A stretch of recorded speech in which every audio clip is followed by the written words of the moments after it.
Hello parents, welcome to my channel Mohammad Aamir UGC JRF. तो जैसे कि आप लोगों को पता ही है कि मैंने जेआरएफ क्लियर किया हुआ है दिसंबर 2024 वाले एग्जाम में।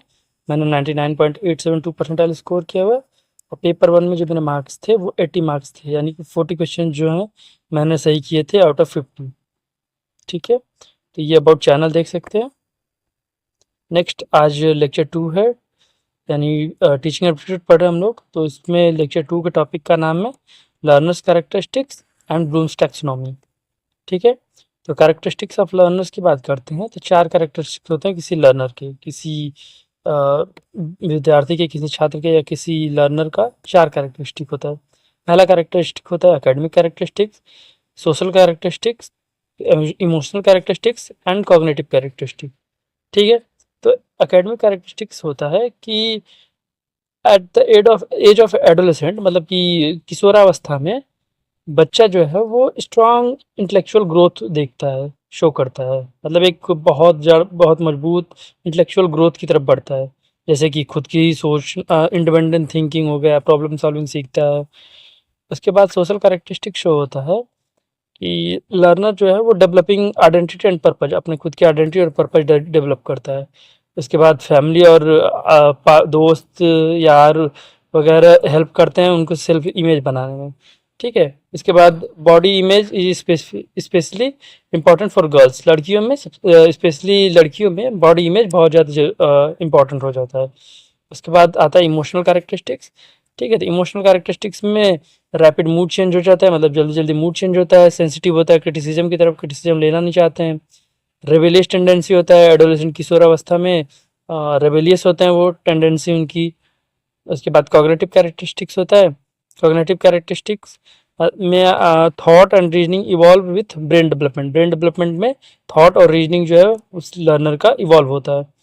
उसके बाद prefrontal cortex growth, improve higher level of thinking skill. तो ये हो गया, कैरेक्टरिस्टिक्स हो गया। उसके बाद क्या क्वालिटीज़ हैं एक गुड लर्नर में। एक गुड लर्नर की क्या क्वालिटीज़ होनी चाहिए? पहला तो वो क्यूरियस होना चाहिए, यानी जिज्ञासु होना चाहिए लर्निंग के लिए। और उसके बाद अंडरस्टैंड्स होना चाहिए, गहरी समझ होनी चाहिए और सोचे केयरफुली वो। ठीक है, उसके बाद पर्सनल और सोशल स्किल वो अच्छी होनी चाहिए। पर्सनल स्किल, सोशल स्किल में कम्युनिकेशन स्किल हो जाता है, लीडरशिप स्किल आ जाता है, ये सब चीज़ें आ जाती हैं। इसके बाद वो चेंज और मोटिवेटेड रहे, अंदर से मोटिवेटेड रहे और चेंज के लिए तैयार रहे हमेशा। कभी भी चेंज हो सकता है, उसके लिए रेडी रहे वो। ठीक है, इसके बाद creative and able to apply knowledge, और वो क्रिएटिव होना चाहिए और अपना नॉलेज को अप्लाई करना आना चाहिए उसको। इसके बाद अडेप्टेबल होना चाहिए, अडेप्ट कर लेना चाहिए हर एक सिचुएशन को, चाहे सोशल हो या फिर सोशल या कल्चरल डाइवर्सिटी को अडेप्ट कर लेना चाहिए उसको।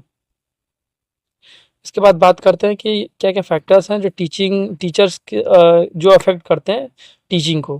पहला तो आता है टीचर्स रोल। टीचर्स रोल में टीचर जो होता है वो फैसिलिटेटर के रूप में काम करता है।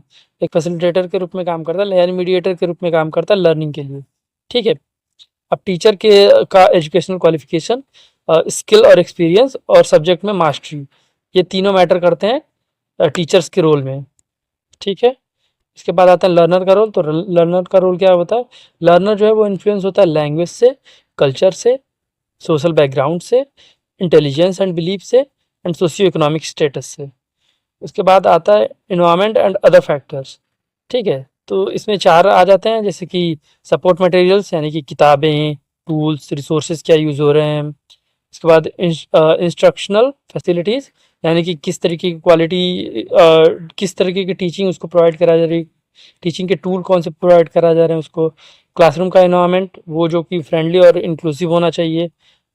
उसके बाद इंस्टीट्यूशनल पॉलिसी, जैसे कि जो रूल्स हैं वो अफेक्ट करते हैं टीचिंग स्टाइल्स को, which can impact teacher satisfaction and student learning. जो रूल्स होते हैं, इंस्टीट्यूशनल जो पॉलिसीज और रूल्स होते हैं वो इम्पैक्ट करते हैं टीचर के सेटिस्फेक्शन को और स्टूडेंट के लर्निंग को। ठीक है, इसके बाद हम आते हैं ब्लूम्स टैक्सोनॉमी पे। तो ब्लूम्स टैक्सोनॉमी जो है एक फ्रेमवर्क है लर्निंग गोल के लिए। ब्लूम, एक ये देखिए बेंजामिन ब्लूम है ये, बेंजामिन ब्लूम। इन्होंने 1956 में एक टैक्सोनॉमी दी थी, एक थियरी दी थी, उन्होंने रिसर्च आर्टिकल दिया था जो बताएगा कि 3 डिफरेंट लेवल पे क्या लर्निंग का क्राइटेरिया होता है, ठीक है, और उसके क्या स्टेप्स होते हैं, हर एक क्राइटेरिया, हर एक लेवल के क्या स्टेप्स होते हैं, ठीक है। तो इन्होंने 3 डोमेन दिए थे लर्निंग का। पहला आता है कॉग्निटिव डोमेन, जिसमें कि थिंकिंग एंड नॉलेज देखा जाता है, और ये सबसे ज़्यादा मोस्ट इंपॉर्टेंट यही होता है। मेनली हम लोग ब्लूम्स टैक्सोनॉमी की जो बात होती है तो कॉग्निटिव डोमेन की ही बात होती है, एक तरीके से समझा जा सकता है, ठीक है। उसके बाद अफेक्टिव डोमेन यानी मन, अफेक्टिव डोमेन यानी मन का डोमेन। उसके बाद साइकोमोटर डोमेन यानी शारीरिक डोमेन, और कॉग्निटिव डोमेन का मतलब होता है बुद्धिमत्ता, बुद्धि का जो डोमेन है। तो अगर कॉग्निटिव डोमेन जो अच्छे से पूरा हो जाता है तभी उस वो इंटेलेक्चुअल एबिलिटी है, जो लर्निंग की एबिलिटी है, वो पूरी मानी जाती है, ठीक है। इसके बाद हम आते हैं कॉग्निटिव डोमेन का हायरार्की देख लिया जाए, जो एक सेकंड, हाँ, ब्लूम्स टैक्सोनॉमी ये रह गया था। ब्लूम्स टैक्सोनॉमी जो उन्होंने 1956 में दिया था कॉग्निटिव डोमेन पे, तो उसके जो है 6 स्टेप्स थे, जो कि नीचे से ऊपर की तरफ जाएगा, यानी कि ये है सबसे कम लेवल का, सबसे छोटा स्टेप, उसके बाद बड़ा स्टेप कॉम्प्रिहेंशन, उसके बाद एप्लीकेशन, उसके बाद एनालिसिस, उसके बाद सिंथेसिस एंड देन इवैल्यूएशन, ठीक है। तो नॉलेज, नॉलेज से आप समझ सकते हैं कि ज्ञान, यानी किसी चीज़ को याद कर लेना, किसी चीज़ को कोई बता दिया तो उसी टाइम पे याद कर लेना। उसके बाद आता है कॉम्प्रिहेंशन, कॉम्प्रिहेंशन मतलब कोई चीज़ अगर टीचर बता रहा है आपको, वहाँ पर याद कर लिया, लेकिन फिर आप अपने भाषा में उसको सिखा सकते हैं या उसको बता सकते हैं किसी को, तो उसको कॉम्प्रिहेंशन कहते हैं। उसके बाद एप्लीकेशन, एप्लीकेशन मतलब जो चीज़ आपने सीखी, जो टीचर ने सिखाई, जो किताब में आपने पढ़ा, उसको कहीं पर आप रियल लाइफ में अप्लाई कर देते हैं, ठीक है। उसके बाद आता है एनालिसिस, एनालिसिस मतलब कि किसी भी नॉलेज को, जो आपको नॉलेज है वो एज अ होल है, एक बड़ा नॉलेज है, एक पूरा नॉलेज है, उस नॉलेज को आप कई पार्ट्स में डिफाइन करके, कई पार्ट्स में अप्लाई करके, या फिर कई पार्ट्स में आप बांट देते हैं उस नॉलेज को, और फिर आप समझ लेते हैं, उसको एनालिसिस कहते हैं। इसके बाद सिंथेसिस, सिंथेसिस मतलब कि अपोजिट, एनालिसिस का अपोजिट, यानी कई पार्ट्स का जो नॉलेज है आप एक तरफ एज अ होल कर लेते हैं उसको, या फिर उस चीज़ से कुछ नया क्रिएट कर लेते हैं, एक तरीके का, कई तरीके की नॉलेज जो है। इसके बाद इवैल्यूएशन है, इवैल्यूएशन जो हाईएस्ट माना जाता है इस डोमेन में। इवैल्यूएशन मतलब कि इवैल्यूएट करना किसी चीज़ को, सही, कोई चीज़ सही है या गलत है ये बता पाना, उसको इवैल्यूएशन कहते हैं, ठीक है। उसके बाद यही, ये जो मोस्ट इंपॉर्टेंट ब्लूम्स टैक्सोनॉमी में कॉग्निटिव ब्लूम्स टैक्सोनॉमी से क्वेश्चंस आए हुए हैं। ब्लूम्स टैक्सोनॉमी से 1950 डायरेक्ट क्वेश्चन ये भी आ सकता है कि ये कब आया था, मतलब कब ये टैक्सोनॉमी दी गई थी, कभी आर्टिकल था छपा था, या फिर कभी रिसर्च पेपर छपा था, और ये स्टेप्स याद कर लीजिएगा आपको, क्योंकि स्टेप्स बहुत इंपॉर्टेंट है, ये पूछता है। इसके बाद दूसरा जो डोमेन है वो अफेक्टिव डोमेन है, यानी अफेक्टिव डोमेन यानी मन, फीलिंग या इमोशंस, और साइकोमोटर डोमेन यानी फिजिकल स्किल्स, ठीक है। अफेक्टिव डोमेन का एग्जांपल देख सकते हैं, डेवलपिंग एम्पैथी और शोइंग इंटरेस्ट इन आर्ट, और एग्जांपल इसका साइकोमोटर का देख लेंगे, कोई इंस्ट्रूमेंट बजाना सीखना, कोई गिटार बजाना सीख लिया, ड्राइविंग करना सीख लिया, सर्जरी करना सीख लिया, ठीक है। तो ब्लूम्स टैक्सोनॉमी खत्म हो गया। हाँ, उसके बाद 2001 में ब्लूम्स टैक्सोनॉमी वापस से रिवाइज की गई थी, ठीक है। इसमें भी 6 लेवल्स थे बस, और वो भी ब्लूम्स टैक्सोनॉमी में ज़्यादा कुछ बदलाव नहीं हुआ था, आप देख सकते हैं यहाँ पे। रिमेंबरिंग यानी नॉलेज, एक तरीके से वही हुआ, रिमेंबरिंग और नॉलेज सेम है। अंडरस्टैंडिंग यानी कॉम्प्रिहेंशन ही हुआ, अंडरस्टैंड कर लिया आपने, अपने भाषा में बता दिया उस चीज़ को। अप्लाइंग, तो एप्लीकेशन, अप्लाइंग, ये भी सेम है। एनालिसिस, एनालाइजिंग लिख दिया गया यहाँ पे। इसके बाद हाँ, जो चेंज हुआ है वो यहाँ पर इवेल्युएटिंग और क्रिएटिंग में। तो क्रिएटिंग और सिंथेसिस दोनों सिमिलर ही होता है, क्रिएट कर देना किसी चीज़ को, या फिर सिंथेसिस करना, दोनों नियरली सेम होता है, ठीक है। तो बस वहाँ पे 2001 में चेंज ये किया गया था, इवैल्यूएशन जो 1956 में था उसको चेंज, उसको पहले कर दिया गया, और क्रिएटिंग को लास्ट में हाईएस्ट कर दिया गया था, उसको हाईएस्ट थिंकिंग स्किल कर दिया था उसको।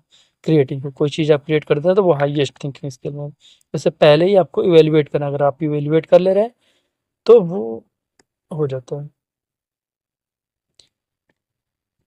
ठीक है। तो यहाँ पर ये देख सकते हैं, रिमेंबरिंग यानी knowledge, recall basic facts and information, and इसके बाद अंडरस्टैंडिंग, अंडरस्टैंडिंग यानी कि एक्सप्लेन कर सकते हैं उस कॉन्सेप्ट को अपने वर्ड्स में।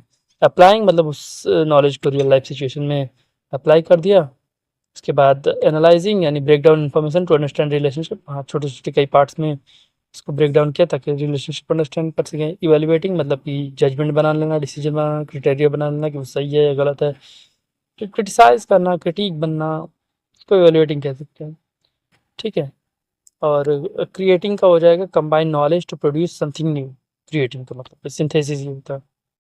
ये लेक्चर यहीं पे ख़त्म हो गया है। तो इस लेक्चर में हमने कवर कर लिया learners characteristics and Bloom's taxonomy, जो कि दोनों बहुत इंपॉर्टेंट है। ब्लूम्स टैक्सोनॉमी से तो क्वेश्चन आते रहते हैं अक्सर, और ब्लूम्स टैक्सोनॉमी में मेनली इंपॉर्टेंट स्टेप्स वगैरह ही हैं। क्या स्टेप्स हैं? ठीक है।